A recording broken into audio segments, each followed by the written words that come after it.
Terrorist attacks killed dozens at the airport and subway system in Brussels, Belgium. And breaking tonight, we've learned a Lexington native and her husband are among those missing after the attacks. Who knows what's going to happen in the future as far as, the radicals here in Brussels, because there are so many of them. A Southern Kentucky native who now lives in Belgium says he and his family may make some changes after today's attacks. How vandals have left an ugly mark on a Central Kentucky attraction that's known for its beauty.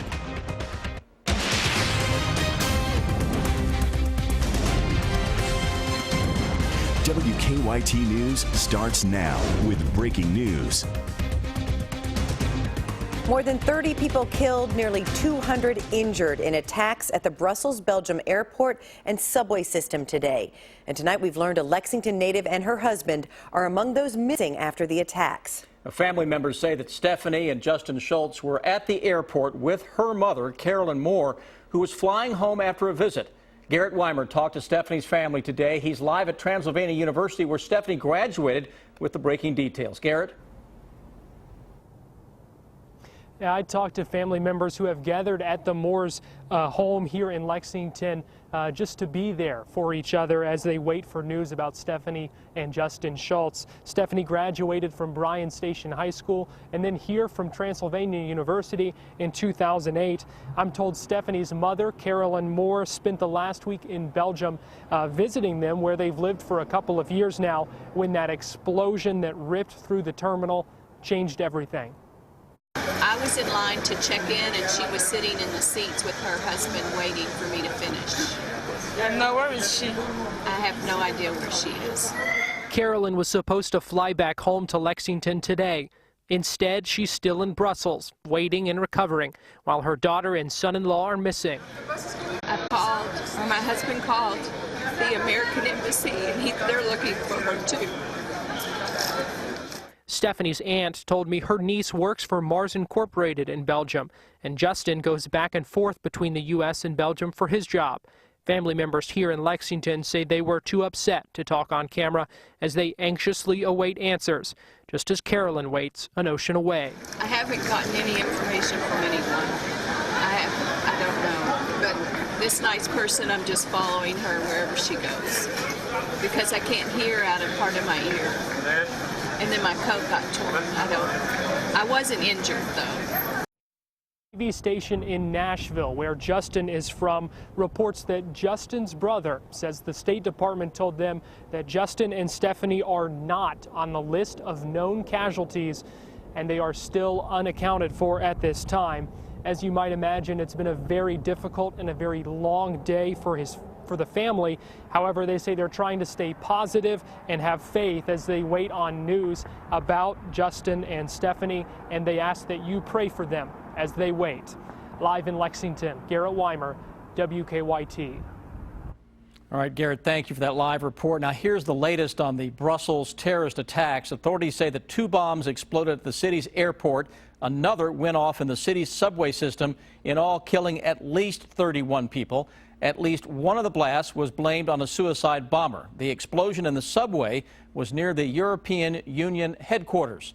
The Islamic State group later claimed responsibility for today's attacks, and this comes just days after a key suspect in last November's attacks in Paris was arrested in Belgium. That man you see right there is one person, a suspect they're looking for now. Authorities around the world are now worried about possible copycat attacks. So here in the U.S., the FBI has increased its surveillance of known terror suspects. The most important part of a terrorist investigation is to prevent the act before it happens. And authorities say that 3 Mormon missionaries from Utah were seriously injured in the attacks. An American service member and his family were also injured. A Corbin, Kentucky native who now lives in Belgium tells us that he was working this morning when one of the bombs exploded just a few miles from him. It's been a stressful day for him and his family, who still lives in southern Kentucky. Phil Pendleton continues our team coverage. Come on, let's get ready to go. Elaine Bennett is a grandmother, spending this otherwise beautiful day with her granddaughter in Corbin. More than 4,000 miles away, her son was just 2 miles from a scene of devastation. Well, when you first hear that, where's he at? You know. So, but he had communicated with them that he was all right. Bennett's son Joby works for an international business. Her daughter-in-law and 7- and 2-year-old granddaughters have been in Brussels for 4 years. Joby Bennett says he feared something like this was bound to happen. The authorities in Brussels have kind of created this, or allowed this, let's say, this environment to fester as far as giving radicals a place to live. And Joby Bennett says that he travels quite a bit. He says it has been very unsettling to see that area in disarray. He says the terrorist didn't harm anyone in his company that he knows of, but he says the attack put a halt to a lot of his work and the people traveling to get it done. And he's questioning his role as well.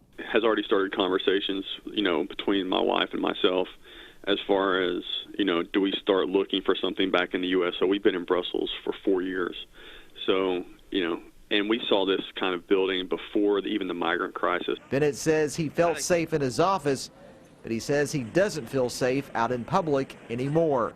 In Corbin, Phil Pendleton, WKYT. Joby Bennett says he believes the attacks should be a wake-up call for European leaders of the growing threat of the Islamic State in that part of the world. And Belgians here in the U.S. have been keeping a close eye on the latest developments in the situation all day, and among them, a University of Kentucky student from Brussels who came here to work on his postdoctorate studies. As Hillary Thornton tells us, he says that many people in Belgium feared a terror attack would happen. The images coming out of Brussels difficult to watch, especially for Belgians like Mark Warmos. My wife, who's from the Netherlands, she woke me up and she said, oh my God, there's been multiple attacks in Belgium. That news devastating for Warmos, who has been working on his postdoctorate at UK for about 6 months. But it is news that he says is not necessarily surprising. Belgians themselves, they braced themselves a little bit. They probably saw this coming because in like this last 6 months, they rolled up two terrorist cells already, one of them connected with Paris attacks. So I think a lot of people thought it was bound to happen sooner or later. He says he has been glued to the live coverage coming out of his hometown since the attacks happened. He says it is difficult to describe what's going through his mind when he sees those images. Senseless violence, and I also feel for the Muslim community because this is only a small fraction of that really destroy it for the rest of the Muslims, and yeah, it shouldn't happen.